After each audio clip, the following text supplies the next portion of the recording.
All right, everybody, this is the Horn Takes podcast, your very rough around the edges Texas sports talk destination. I'm your host, Sean Redfern. It's Wednesday, and we are off to some high school baseball tournament action this weekend. We've also got our glasses off. Guys, I wore sunglasses on TikTok 2 years ago as like kind of a joke, like as a, I don't know, like a novelty type thing. And so many people gave so many like ridiculous reactions to me wearing sunglasses that I just kind of kept wearing sunglasses. I think it's time to grow up, and I'm not going to wear sunglasses probably anymore on my live streams. I may probably still wear them outside. I don't know if that's acceptable anymore. Although I do find it funny that I got a lot of heat from a lot of people that really, really love Deion Sanders for wearing sunglasses inside, which I thought was ironic and hilarious. Anyway, we're sunglassless. We're going to talk about those Hardwood Horns today. We're going to talk some Texas baseball. They've got a series and a midweek under their belt to start the 2024 season.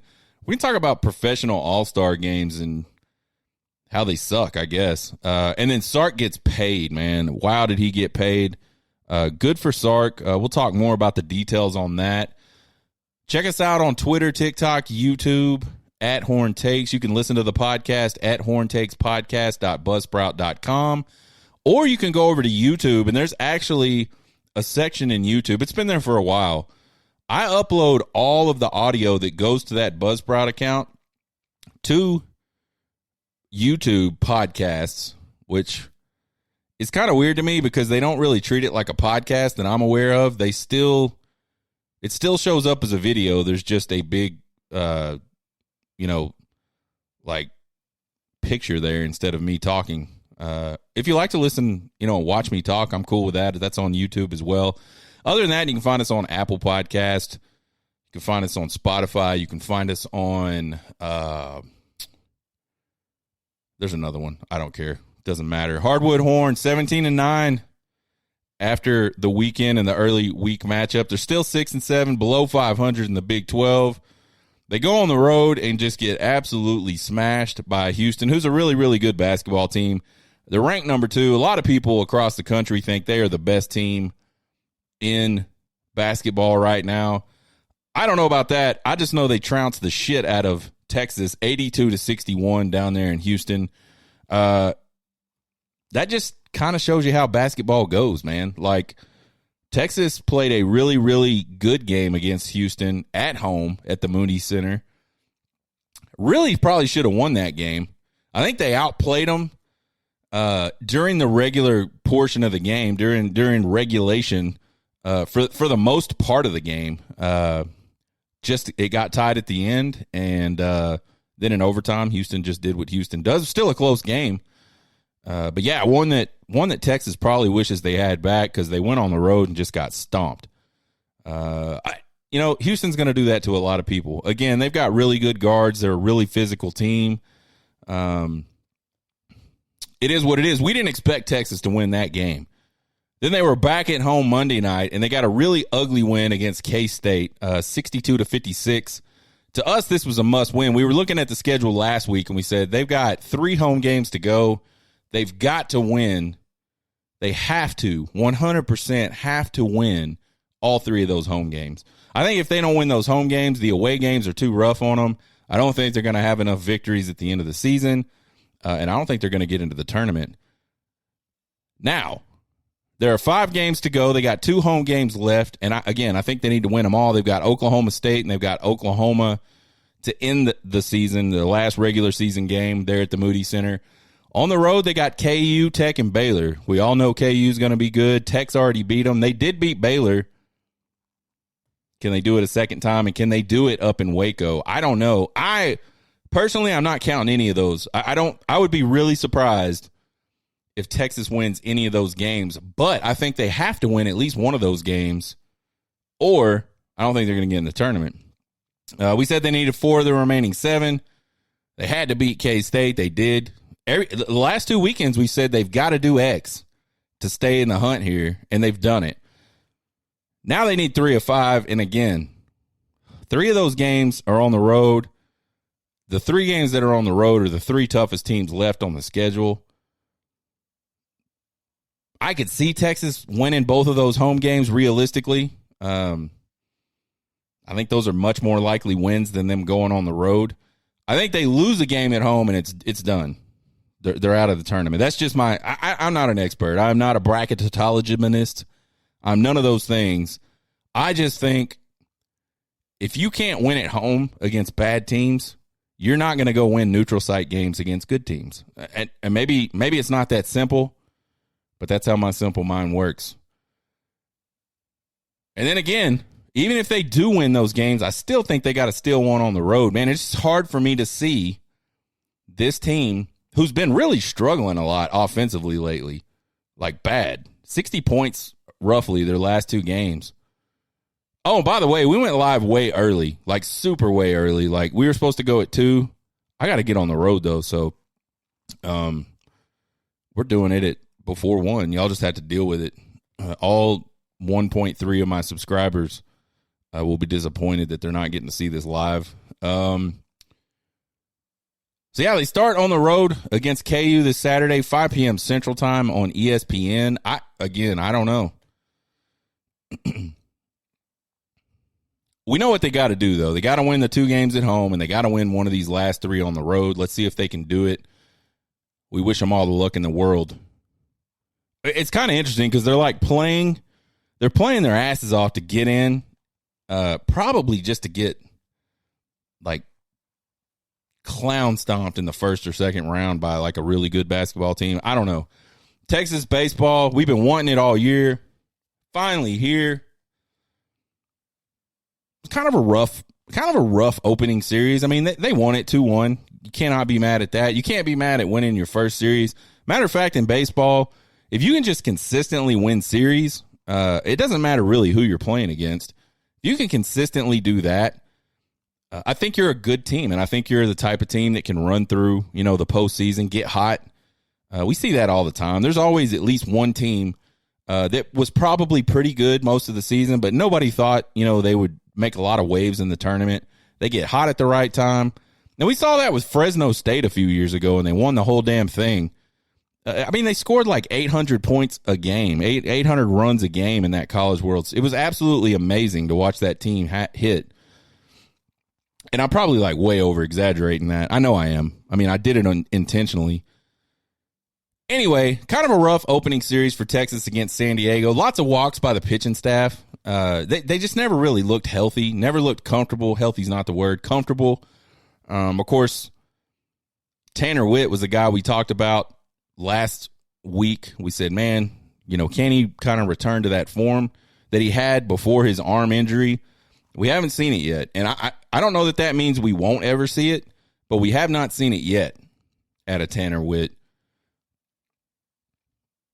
And that's going to be tough. Texas really needs, when you have a young team and you got a team that's inexperienced, which I think Texas is a good mix. So they've got some of the older guys that have some experience, but they've got a lot of young, talented guys that don't have a lot of experience. It's going to take a while for those bats to come around and be consistent. So the pitching really has to be good. And I thought it was okay. There was a couple games where I thought it was really good, and then there was the one they lost, and it wasn't that bad. It went into extra innings. They only ended up giving up 6 runs. I think for me, it's just kind of the situational stuff and the walks, man. The walks just absolutely walks grind my gears, man. I cannot do walks. Like, if you are 18 to 21 years old, you're on a D1 baseball team, you should be able to throw strikes. And I know if people are going to have an off day. I'm not talking about that. I know there's just a lot of factors, right? And I know these guys try to pitch around people. I'm not talking about like, I'm sure these guys at any time could just juice one right down the middle, right? They got to make good pitches. But I almost think if you're on the verge of like walking people, or you have been walking people, make them make a play. Even if you groove it, there's no guarantee that ball is getting hit and play in a way that you can't get an out necessarily. I don't think every single Division I hitter, if you just freaking groove one, is going to take that out at a very high percentage at all. And I'm talking about like some of the best ones. I know like most of them aren't going to do that. Even the best ones are not going to do that every time. So the pitching, I think, it's early, super early. Don't take any of this the wrong way. Matter of fact, and we'll talk about this in a minute. Bats were just not very good in that series. They were okay. Lots of strikeouts. Not very good timely hit. In fact, the reason they won games is because of big home runs. And it almost took them one. They almost had one that got them the sweep. Peyton Powell mashed one down the right field line that was a foul by maybe 5 feet that would have ended the game in that one. But, yeah, the bats just didn't look great, which, again, it's baseball. It's early. These guys haven't been going up against live pitching other than their own pitching staff, more than likely. It's okay. And there were a lot of Texas fans that were just really, really upset about going 2-1. It was kind of interesting. And again, we'll talk some more about that a little later. They did bounce back last night offensively against Houston Christian. I don't know how good Houston Christian is. I thought it was Houston Baptist like halfway through the game. I go, oh, shit, that's Houston Christian. I suspect they're not that great, but that's okay. The bats absolutely came alive. 24 hits. They were 1 hit shy of tying the all-time record for hits in a game by the University of Texas Longhorns. They won the game 20-3. At one point, they had like 6 doubles. I don't know. That number probably got bigger. They hit a couple home runs, 3 home runs, matter of fact, that I can think of right off the top of my head. Really good performance. I thought, they started off a little slow again. The top of the lineup kind of looked iffy in that first at-bat. And then the bottom half of actually, like 4 through 6 kind of got into it pretty quick after that. And then it was just like, hitting's contagious. That's a saying in baseball. It was contagious last night. A lot of young guys got a chance to play. Pierce was able to kind of empty the benches and get a lot of these freshmen out there on the field, get them a chance to play, get them some at-bats, get them some experience.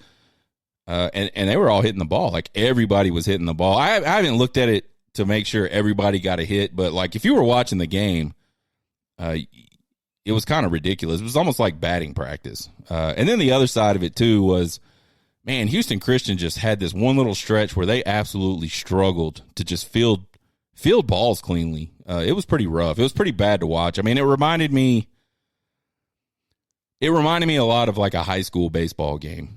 Where you could see like talent, but also they just weren't executing. That's what Houston Christian looked like to me defensively in this one little short stretch where Texas kind of blew the game open. Saw some young pitchers, Easton Toomis, Hudson Hamilton. Those guys combined for 3 hits over 4 1/3 innings, 7 strikeouts, only 4 walks. Not great, but not bad either. Again, this is these guys' first chance to be on the mound as a Texas Longhorn. Saw some old guys as well. Luke Harrison, who was hurt, did not pitch at all in 2023. Tommy John Deal, just like Tanner Witt. He comes back in, gets his first start. 1 2/3, 3 walks. Didn't look great. Got pulled pretty quickly.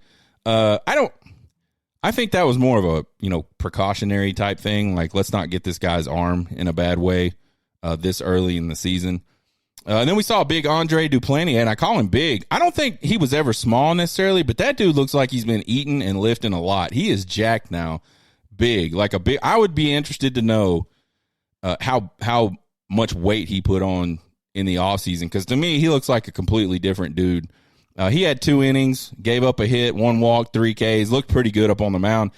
Andre Duplantier is one of those guys that, to me, has kind of, I think he's got physical tools a lot like LeBaron Johnson Jr., but it's never clicked for him. A couple seasons ago, Andre Duplantier was like a home run machine in the bad way. Like, he gave up a ton of home runs in midweek games. But he looked really good last night. Cade O'Hara, we had a Cade O'Hara sighting on the mound. He closed it out with a 1 strikeout performance in the top of the 9th. He looked pretty good. Cade O'Hara rocking the 90s, man. I don't know if that means he's like a permanent pitcher now. I'm assuming so.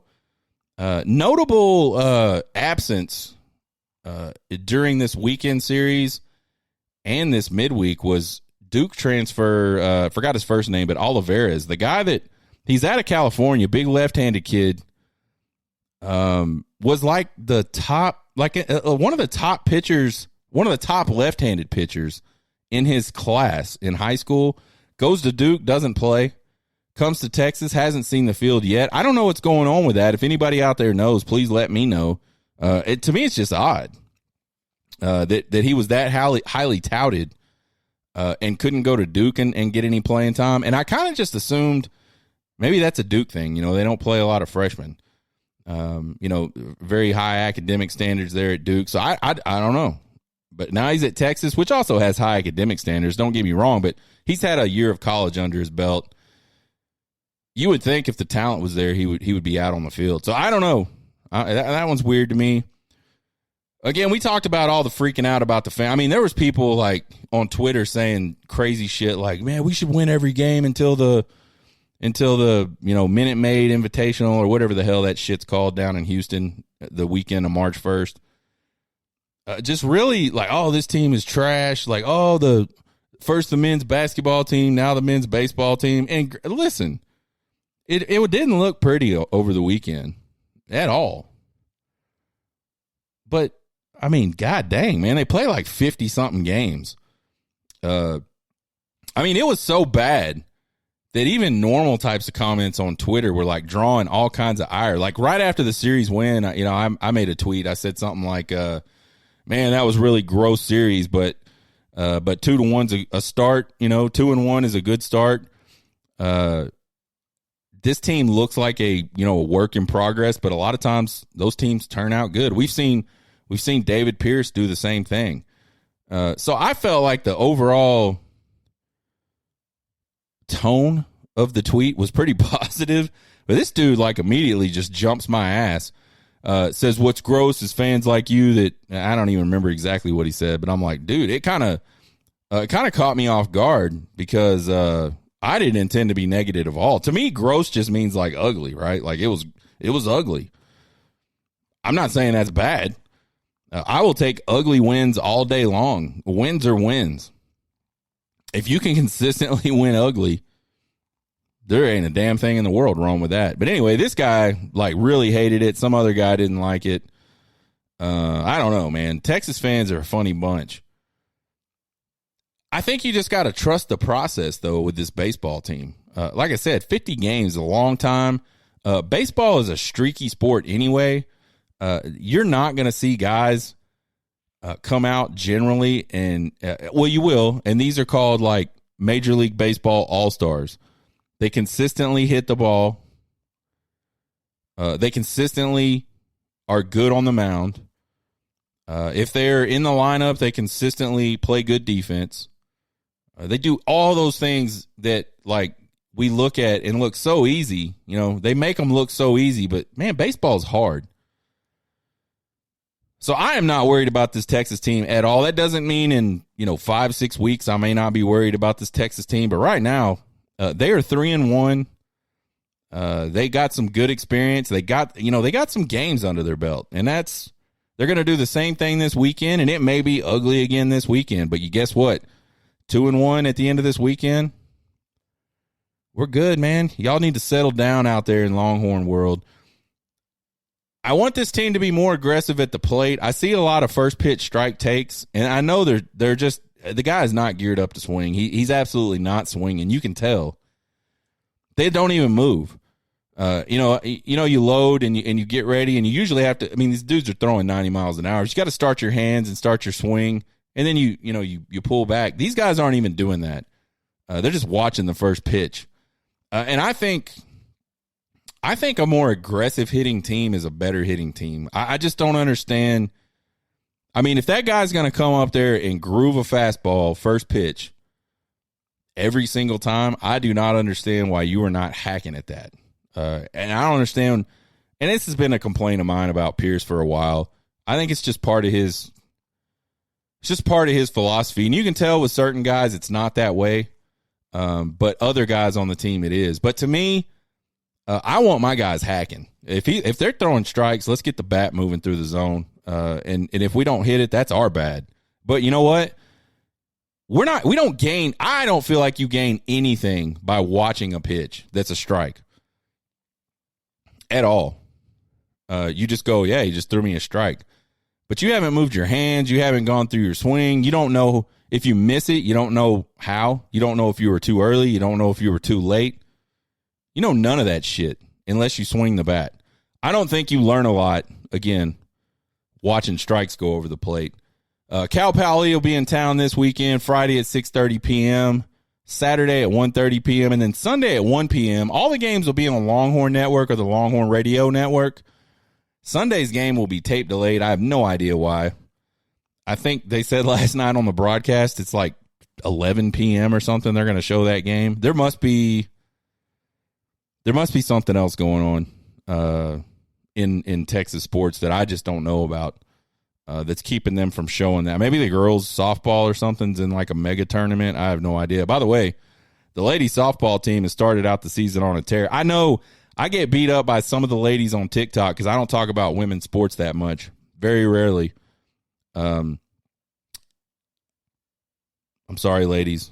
I don't even know what to say. I'm a bad person.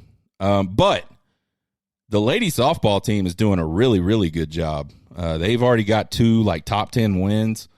So yeah, they're looking really good. Maybe that's what's going on. I don't know. But there's your Texas baseball. Not worried. You shouldn't be worried. They'll be all right. All-star games, man. Professional all-star type games. Geez, they're a joke. Man, I've never been a real big fan of them because I always just felt like there was a massive lack of effort in these games. I don't think they give a damn about being there. They're more of a obligation that these guys have to do. And I just always thought they were pointless. They don't try hard.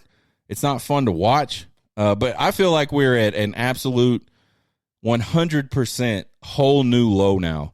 Now, I didn't watch the NBA All-Star game because I haven't watched NBA as a rule in a very, very, very long time. Like going back to, man,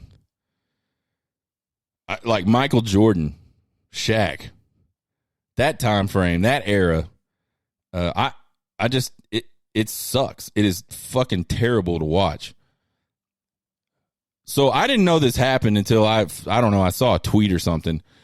The NBA All-Star game just happened, and these jackasses played to a 211 to 186 point game. These dudes were taking shots from half court. I mean, come on, man. The dudes are just standing there like there is no defense at all. You might as well. I'm not at a loss for words much, but I just don't understand it. I don't understand why that's fun. I don't understand why people watch it. I don't understand why people pay money to go see it. It's terrible. The NHL has done. I don't know how long they've been doing this. They did some kind of weird ass 2-period 4-team playoff shit for their All-Star. They didn't even actually play an All-Star game. They broke up the All-Stars into 4 different teams. 4 different teams? 3 different teams. No, 4 different teams. And played 2 play-in games and then a final. What?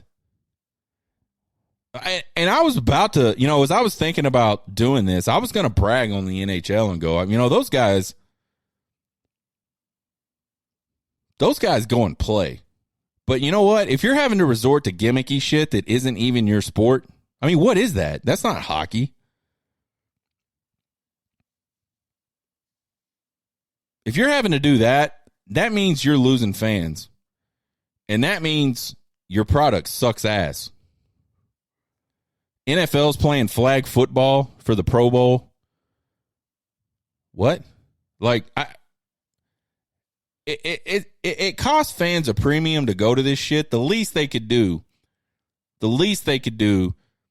is play the actual game, play the sport that you're an all-star for, and play it at like mean, I'm not saying you go out there and crush each other and, you know, I mean, I get it. It's not a real game. But my God, like, put forth some effort. And if you're not going to, just stop doing it. Just quit playing the game. Just be done with it.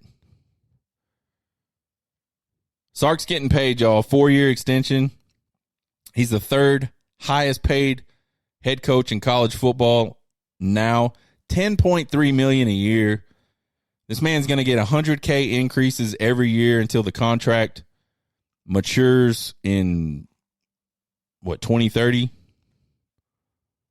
Or maybe it's a 6-year deal. Maybe it must be a 6-year deal. No, it's a 4-year extension. He's still got 2 years on his deal. That's what it is.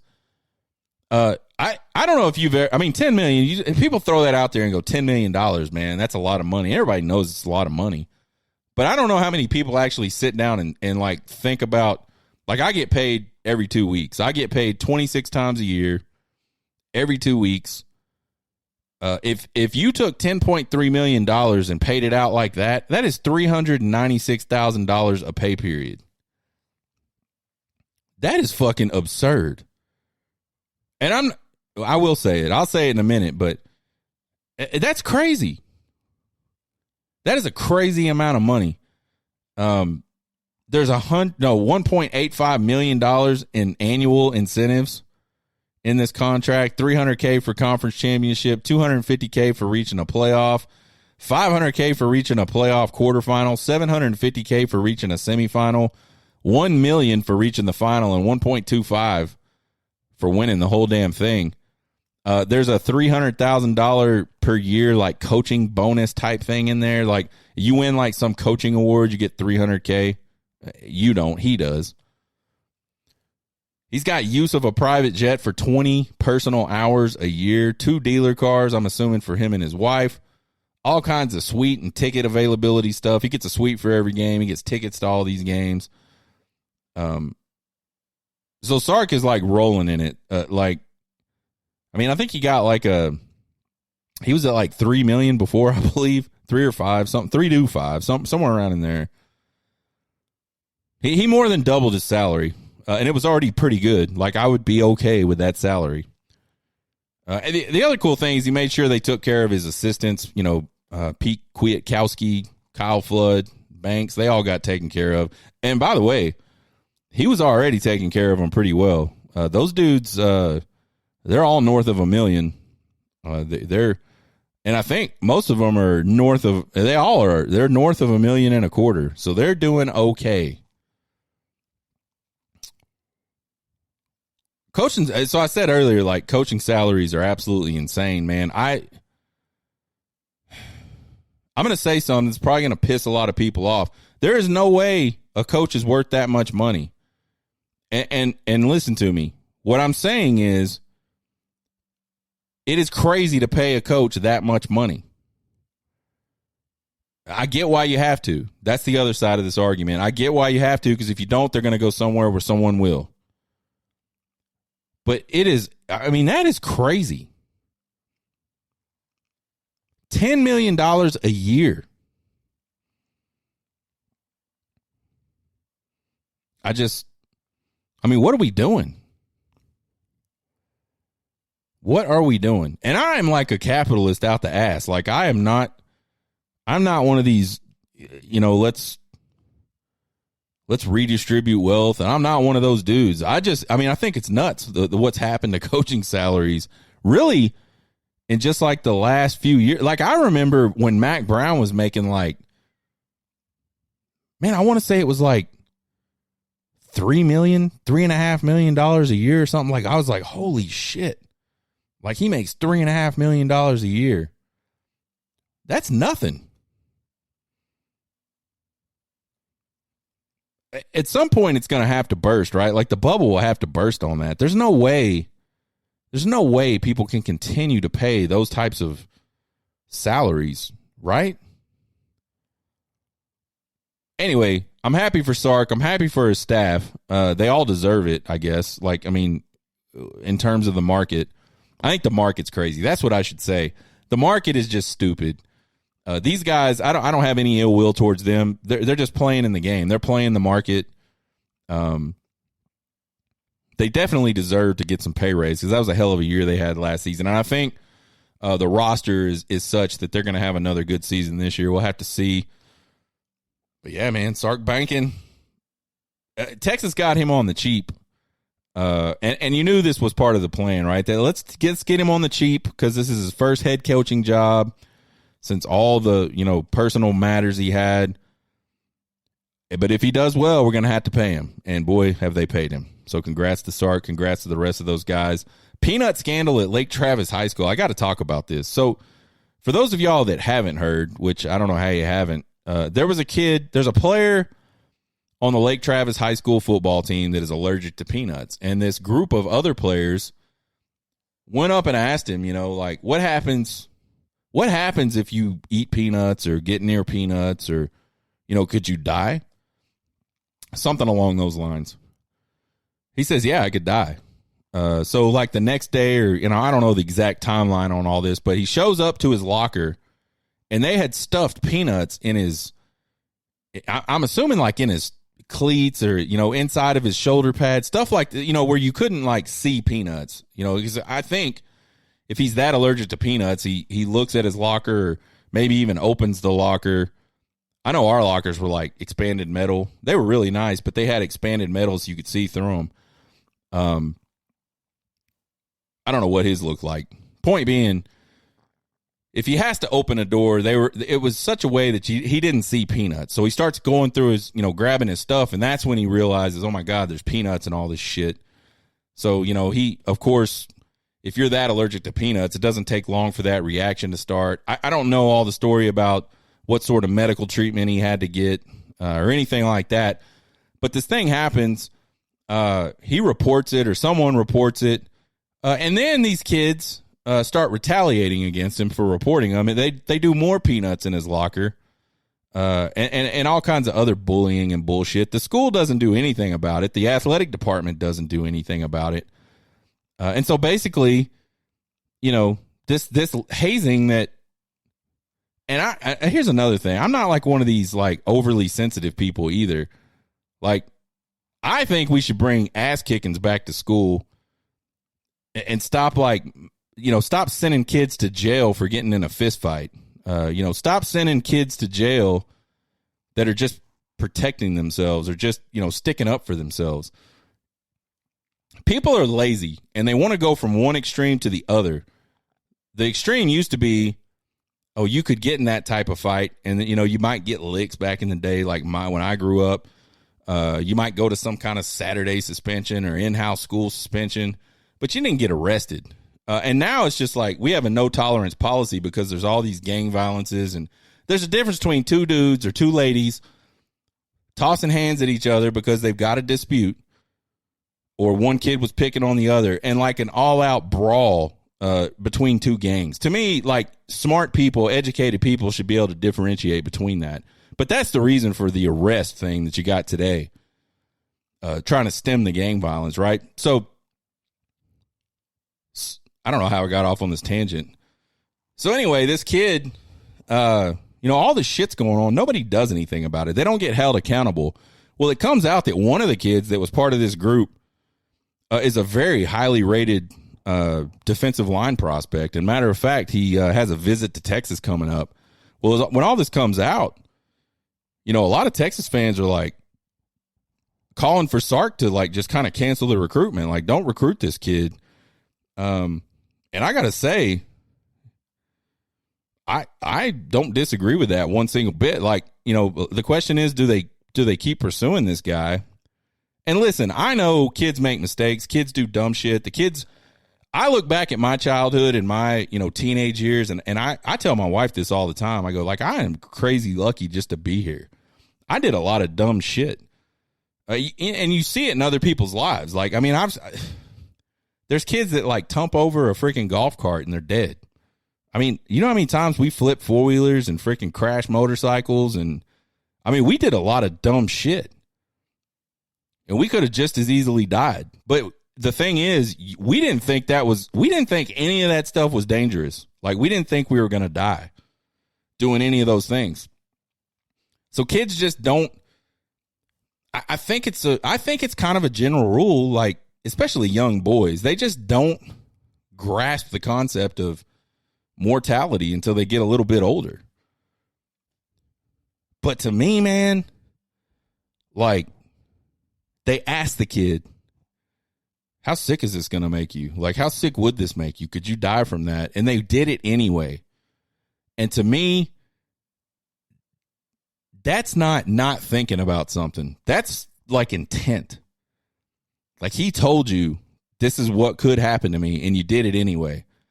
I personally feel like all of that group, whoever was involved in that, should be brought up on some sort of charges. I don't know what those charges would be in Texas, but they should get brought up on charges, and if they get convicted, they should have to deal with the consequences of those charges. And I certainly do not feel like Texas football should be recruiting this kid anymore. I mean, God, there's a difference in some mistakes. There's like, you can't do that. I mean, I don't want to call it like attempted murder. I feel like it's shy of that, but man, the dude told you he could get really sick and die, and you threw peanuts in his locker anyway. It'll be interesting to see what happens with this. Like with everything, you've got multiple, arguments. You've got your people on one side that, they're just kids, to which I will say, like,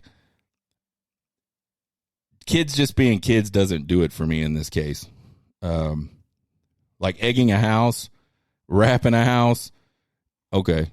That's kids being kids. Is it good behavior? Absolutely not. Is it forgivable behavior? I believe so.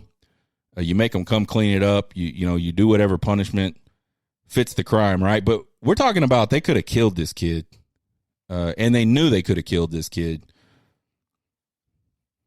So you got both sides of the argument amongst Texas fans. I'll just put it, and I know nobody gives a shit, but I will be really disappointed if Texas continues to pursue this kid. I think somebody else will give him a chance, and maybe he's learned his lesson. He'll go on and, get straight or whatever. And I don't even know the kid. He may be a great kid. He just made a really stupid decision. And sometimes when you make really stupid decisions, there are really big consequences for those really stupid decisions. So, there you go. That's the peanut scandal at Lake Travis High School down in Austin. Check us out next week. We'll talk about those Hardwood Horns again. Did they stay alive for the tournament? That's every week now. Are they staying alive? I don't know.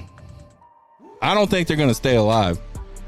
And then we'll talk about the baseball team. They got a series with Cal Poly and then a midweek with St. John's before they head down to Houston for the Astros Foundation Baseball Classic. That'll be a good one.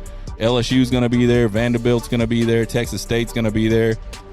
Check out the podcast anywhere you listen to podcasts. Check us out on Twitter, TikTok, and YouTube at Horn Takes. Follow and subscribe, guys. Will not cost you guys a thing. We sure appreciate the support. You can email me at horntakespodcast@gmail.com with all your questions, comments, concerns, and criticisms. I love them all. It's my weekend now. You guys get hooked. Y'all have a good rest of the week. Have a good weekend.